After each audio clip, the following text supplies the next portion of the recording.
मृत्युञ्जयाय रुद्राय नीलकण्ठाय शम्भवे अमृतेशाय शर्वाय महादेवाय ते नमः।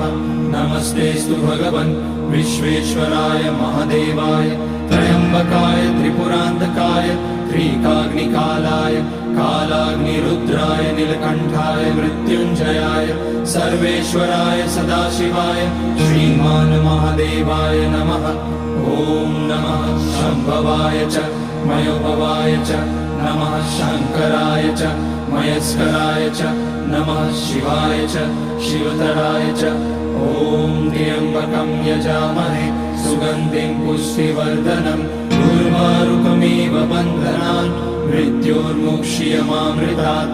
नागेन्द्रहाराय त्रिलोचनाय भस्माकराय महेश्वराय नित्याय शुद्धाय दिगम्बराय तस्मै नकाराय नमः।